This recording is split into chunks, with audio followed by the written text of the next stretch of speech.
welcome to my channel. My name is Kyra and this is my review for Ready to Love Season 4, Episode 5, the Eyes Wide Open episode. Now, before I get into the review, I try not to watch like vlogs and other reviews before I do mine. However, this week I did watch an interview with Ida on Courtney and Eddie's channel, and man, I wish we had a chance to really get to know Ida more because she was super funny, super chill, not like awkward and weird how they kind of portrayed her on the show. I also heard about an interview with David's ex-wife. I did not listen to it. I only heard like a sound bite, and it said that at some point she did not feel safe with him. So I was just like, you know, I didn't want to listen to it too much because I don't want to like cloud my judgment or like, you know, take other things that weren't on the show into account as I'm doing the review for the show. So anyway, all right, let's go ahead and get into the review. In the first scene, we see Tommy meeting with the guys. He lets them know that this week they have the power to eliminate, and they're going to be having a masquerade ball, which I've always wanted to go to one. He wants them to start narrowing it down, and he told the guys to dress to impress. And they all did look nice, you know, at the masquerade ball, in my opinion. But, okay, next scene. Next, we see AJ, Jason, Kyra, and Alexis go ice skating. And I thought that was a good group date because they all did, like, kind of make connections, or they all kind of liked each other anyway. So it was good to kind of see them all together to kind of narrow that down. I wrote down that Kyra could skate a little bit, and Alexis called her a show-off. And I was like, not you, Miss Alexis Fly, calling somebody else a show-off. But anyway, AJ said, you know, that they're both his top people. And Kyra said, you know, she does like him and she's willing to see where it goes. Alexis said she was excited to see Jason and wanted to know if he likes her or not. They were kind of holding hands because she really can skate that well, and really I can't either, so no judgment here. She asked him, what would it be like for you to date someone with a child? He said, you know, it's hard to stop seeing her as a parent. And I'm a teacher also. I teach kindergarten right now. And it is kind of hard when parents try to talk to you, because it's like, or try to add you on social media, like send you DMs. You just can't really cross those lines. But anyway, you know, she said she doesn't want to be strung along. Jason let her know that he just doesn't see her in that light. And I think we kind of picked up on it at the beginning when she was telling him how much she liked him.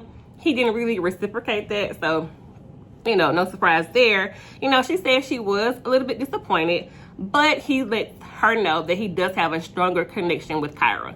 And out of the four of them, I really like Kyra and I like Jason. I don't know if I see them together, but I definitely like them both separately. I really do. Okay, next we see Stacy and Ron. She goes to his house. He has food prepared or food delivered or whatever. She says they connected at the mixer. We just didn't get a chance to see that because it was edited out, I'm sure. She says she's been divorced for 4 years, and now she's ready for someone to have her back and also rub her back. I know that's right. I like them back rubs, child. She says that her kids are rooting for her to find love, and that she had a tear kind of, it was rolling down her eye, or it had already did on her confessional. And I think, you know, she was emotional about finding love, and I understand that. She asked how does he feel about dating.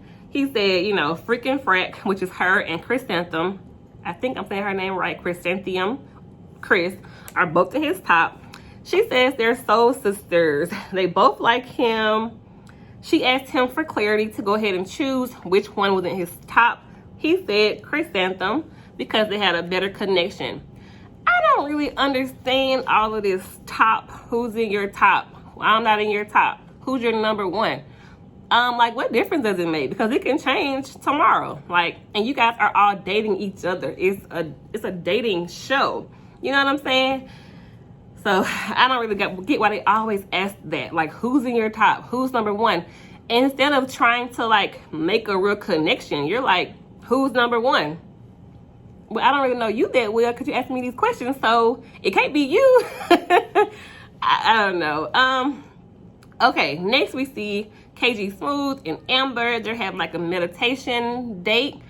It kind of seemed like a quick date, or I don't know, maybe it was longer than what we got a chance to see. They were in the grass saying their mantras, like, no, they were like, I am powerful, I am smart, I am whatever.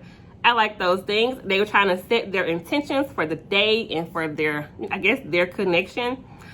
She says, you know, it's a natural flow and that they are already friends. She asked him about marriage, and he says, well, if you want to get married, we could, but like, it's not the ultimate goal. And, you know, she kind of agreed with him, and they kind of seem to be on the same page, if you ask me. So, I mean, I don't know if I really see them together, like at the end. At the end of the video, I'll share my 3 couples who I would like to see as the bottom 3 couples, because to be honest, I think that Chris or KG Smooth will be going home very soon. But yeah, okay, next scene. Next, we see the couples come together for a group date. We have Ron, Chrysanthemum, Trista, Dietrich, Joelle, and Vernisha. Ron was the teacher. They all went to a salsa class, and I really like that date. Like, look at me. I'm talking about I like this date, I like that date. Child, I ain't been on a date in a while, and the last date I went on was trash. But anyway, but not, it was because of me, to be honest, child. But anyway, yes, the salsa class would be nice. I wrote down that Joelle and Vernisha were kind of vibing a little bit. Like, I can see them together as one of the final couples. I really could. We see Ron and Chrysanthemum. Alexis said Ron was her top, and they talk on the phone a lot, and he's trying to still figure it out. Who was it? Yes, Chrysanthemum was like, I heard you have another number 1. And I'm just like, here we go again. This number 1 talk. And, you know, he said, well, she said, oh, I don't do number 2. Like, y'all are dating. You have not made a commitment to each other. It's a dating show. Hello. And I think Ron had a good point. And he's not as, like, quiet as we thought he was from that first, like, episode. He said that he feels like her talking about this was her being selfish, because it was more about her than about him and his process and what he needed. It was about her ego. And I was just like, ooh, just call it out then, because he wasn't lying, in my opinion. But okay, next thing. Next, we see Trista and Dietrich. They finally get their date to the spice store. And the first thing she said was, Papa, hey, Papa. Trista, like, stop calling this man Papa. Like, you know, there are other pet names you could call him. Like, stop calling the man Papa. But anyway, they were talking about the different spices that they had at the store. He said, you know, she still gave off homie vibes. She asked, has he talked to any other women? And she wants an aggressive man who knows what he wants. Dietrich said, if a man wants you, you don't gotta guess, you'll know it. And he gonna do whatever it takes to get you if he wants you. You know, Trista was like, obviously this man is not interested in me, because if he was, she would know it. So yeah, I agree. You know, you wouldn't have to guess. If somebody wanted to be with you, they will let you know. It will be known. And you wouldn't be sit somewhere wondering who wants you to do that if they really want to be with you. So yeah, there was no connection there. And I was a little concerned for Trista, because I didn't really see anybody else really checking for her. I mean, Joelle did speak up for her on the last episode, but I don't see him getting past Vernisha to go talk to Trista. I don't see him running to do that. So I don't know how Trista's going to do on the show. But anyway, okay, next scene. In the next scene, the singles are all coming together for the Masquerade Ball, and everybody look nice. Like, everybody looks really nice. I wrote down, though, did Kyra and Jason come together? They look real cute walking in together. I can see them together a little bit more and more. Everyone looked nice. Alexis, though, she did look nice. She absolutely did. But she thought she was the best dressed there. Until Liz walked in. She looked nice. Okay, she had on a cute little dress. It was fitted all tight. She had a little cutout with the boobs showing. Her hair was straight. She looked really pretty, okay? And I think all of the guys noticed that she was the one, okay? She was maybe best dressed. I didn't get a chance to really look at all of the dresses, but she looked really nice to me. David said his mouth dropped. So he went to go greet her first, and he was like, he wanted to know that they're together, that she's his number one. So anyway, then Tommy comes in, everybody started clapping, yay, or whatever. And this is a quick off-topic thing, but I was watching someone's commentary or review, and they were like, why every time Tommy come in, they started clapping? And it made me think about that, how they all were clapping for him. But anyway,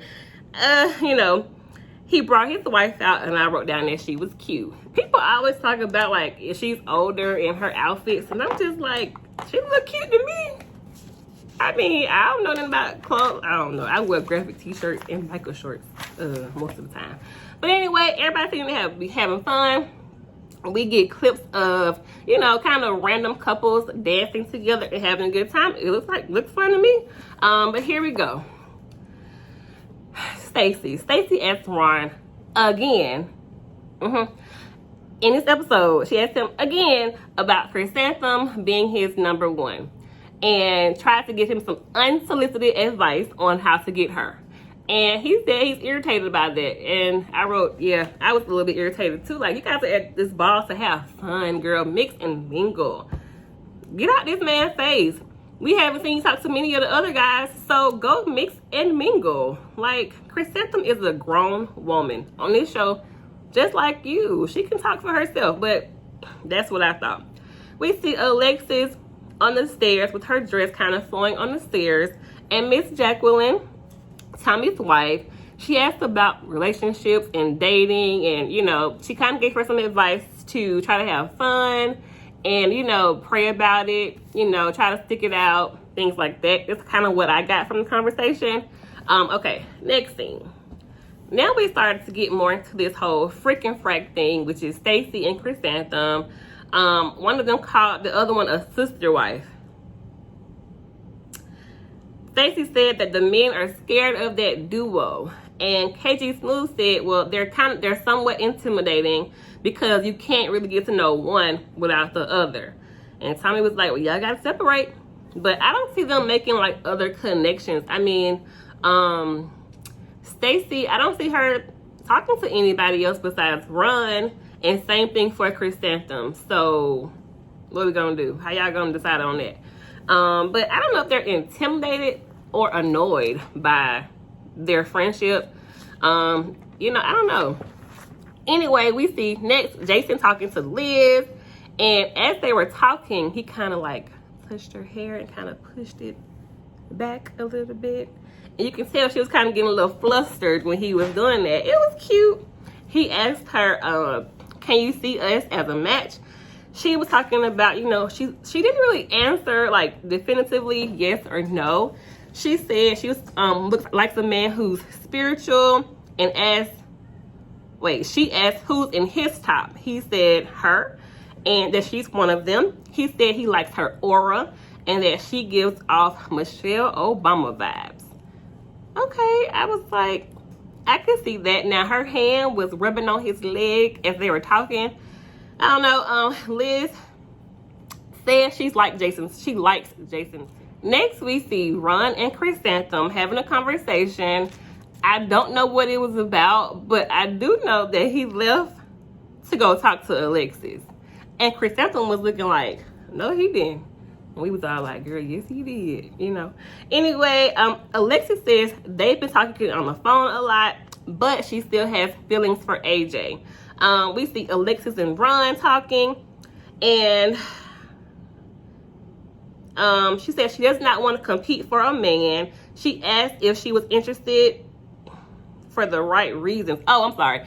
So Alexis asked Ron if he thought Chrysanthemum liked him for the right reasons. He said, well, if she does, it'll show.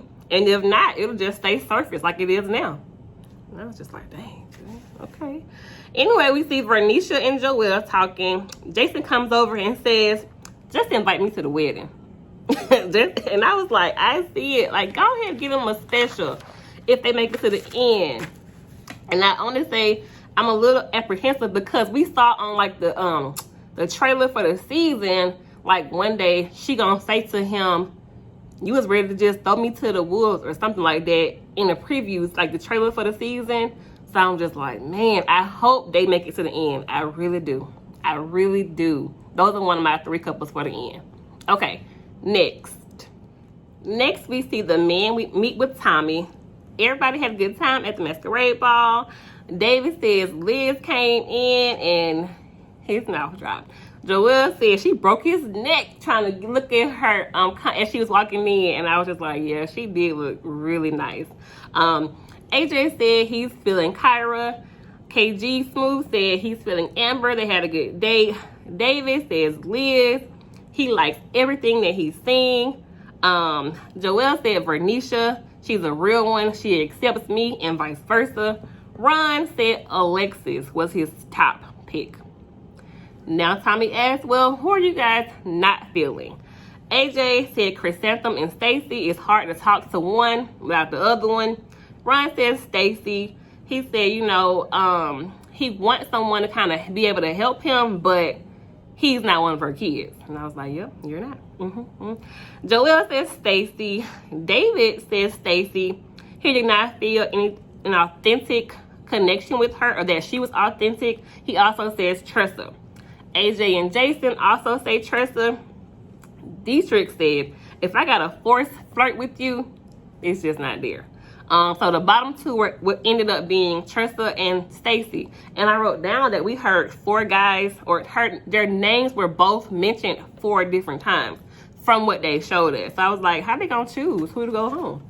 So anyway, Stacy meets with David and talks about her friendship with Chrysanthem.